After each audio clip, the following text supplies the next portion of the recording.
আচ্ছা, তোমরা কি এই দুটো মিল্কশেক ট্রাই করেছো? চলো আজকে তোমাদের সাথে এর রিভিউগুলো শেয়ার করি। প্রথমেই হচ্ছে ব্রিটানিয়ার উইঙ্কিন কাওয়ের বারবান শেক। এটা মোর মার্কেট থেকে নিয়েছিলাম আর এর প্রাইস ছিল 40। এবার চলো এটা তোমাদেরকে একটু গ্লাসে ঢেলে দেখাই। এটা দেখতে খানিকটা এরকম ছিল, আর খাওয়ার রিভিউটা তোমাদেরকে আমি বলছি।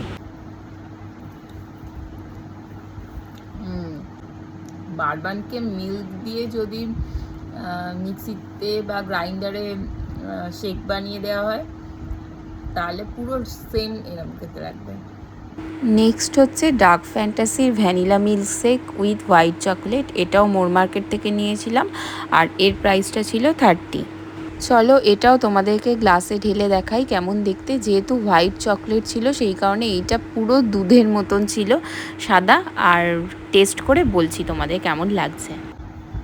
পুরো মালাই কুলফি, যেরকম মালাই কুলফি টাইপের আমার লাগছে এটা।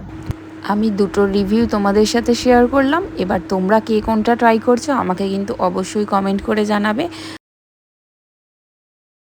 এই ভিডিওটা তোমাদের ভালো লাগলে তোমরা একটা লাইক করে দিও, আর আমার পেজটা ফলো করতে একদম ভুলবে না। ইউটিউব থেকে দেখে থাকলে আমার চ্যানেলটা অবশ্যই সাবস্ক্রাইব করে দিও।